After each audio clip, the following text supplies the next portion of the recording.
नमस्कार, आप देख रहे हैं हिंदुस्तान न्यूज़। आनंद सक्सेना के साथ अब खास खबर अयोध्या से।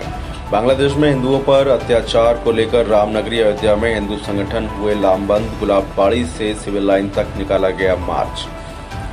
गुलाबबाड़ी से रीडगंज चौक रिकाबगंज होते हुए जुलूस पहुंचा सिविल लाइन। हिंदू संगठनों की मांग, बांग्लादेश में हिंदुओं पर अत्याचार बंद होना चाहिए।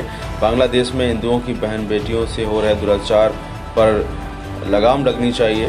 भारत से रोहिंग्या मुसलमानों को बाहर किया जाना चाहिए। हिंदूवादी नेता यश पाठक व संतोष दुबे का बयान, एक और कार सेवा की जरूरत है और सरकार बांग्लादेश के मामले पर नहीं करती हस्तक्षेप तो बुलाना पड़ेगा कार सेवकों को। रोहिंग्या मुसलमानों को निकालने के लिए होगी एक और कार सेवा। जुलूस को लेकर अयोध्या पुलिस मुस्तैद रही। फिलहाल आप सुरक्षित रहिए, जुड़े रहिए हिंदुस्तान से। नमस्कार। ये आंदोलन हमारा हिंदुओं को जगाने के लिए है कि अगर अब नहीं जागेंगे तो जैसा कि हमारे मुख्यमंत्री जी ने कहा कि अगर बटेंगे तो कटेंगे। अब ये स्थितियां साफ हो चुकी हैं, इसलिए मैं कहना चाहता हूं कि ना हमको बटना है ना हमको कटना है। अगर काटने का कोई कार्य करता है तो काटना हम लोग भी जानते हैं। आंदोलन में क्या क्या कर रहे हैं? आंदोलन में ये है कि सर्वप्रथम मैं सिर्फ ये पूछना चाहता हूँ राहुल गांधी जी से पूछना चाहता हूं, अखिलेश जी से पूछना चाहता हूं कि आप जातीय जनगणना की बात करते हैं लेकिन रोहिंग्या और बांग्लादेशी की गणना क्यों नहीं कराते? उनकी गणना सर्वप्रथम होनी चाहिए। जातीय जनगणना तो बाद में होती रहेगी। जो ये 10-12 करोड़ रोहिंग्या और बांग्लादेशी हमारे देश में घुस आए हैं और हमारे ही लोगों के अधिकार छीन रहे हैं, हमारे लोगों की ज़मीन छीन रहे हैं, यहाँ अपराध कर रहे हैं, आतंकवाद में संलिप्त पाए जाते हैं, पहले उनकी गणना कराइए।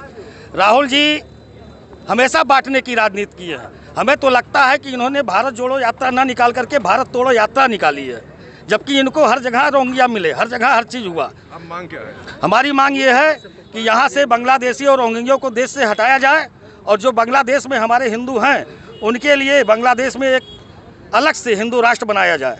दूसरी चीज़ जो हमारे राहुल जी और अखिलेश जी चाहते हैं कि पहले जातीय जनगणना हो, पहले बांग्लादेशी रोहिंग्यों की गणना की जानी चाहिए। हमारी मांग सबसे पहले ये है कि जितने भी अन्य देशों में अल्पसंख्यक हैं, जो भी हिंदू हैं, उनके साथ लगातार अत्याचार हो रहा है। चाहे वो बांग्लादेश हो, चाहे अफगानिस्तान हो, चाहे पाकिस्तान हो, यहाँ तक कि हमारे देश में जम्मू और कश्मीर में भी हिंदुओं को मारा गया, भगाया गया, काटा गया, उनके घर जलाए गए। वर्तमान में बांग्लादेश में भी वही कृत्य है। तो जब अन्य देशों में हिंदुओं के ऊपर अत्याचार होता है, अल्पसंख्यकों के ऊपर अत्याचार होता है, तो उनको सुरक्षा सिर्फ एक भूमि में मिलती है, वो है हिंदुस्तान की पुण्य भूमि। लेकिन अगर हिंदुस्तान में ऐसा होने लगेगा, हिंदुस्तान में जब हिंदुओं के ऊपर अत्याचार होने लगेगा, हिंदू कहाँ जाएगा? मैं पूछना चाहता हूँ उन हिंदुओं से जो संगठित नहीं है कि वो कहाँ जाएंगे? वो हिंद महासागर में डूब के मर जाएंगे कि जो हिमालय पे चले जाएंगे?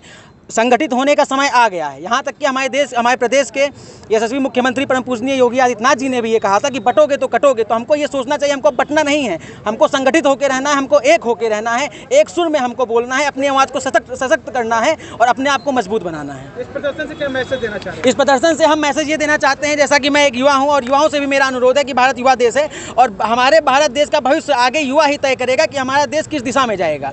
तो जितने भी हिंदू हैं, जितने भी युवा हैं, हमको उनसे ये बताना है, उनसे ये कहना है कि हिंदू सभी युवा सशक्त हों, मजबूती से रील छोड़ें।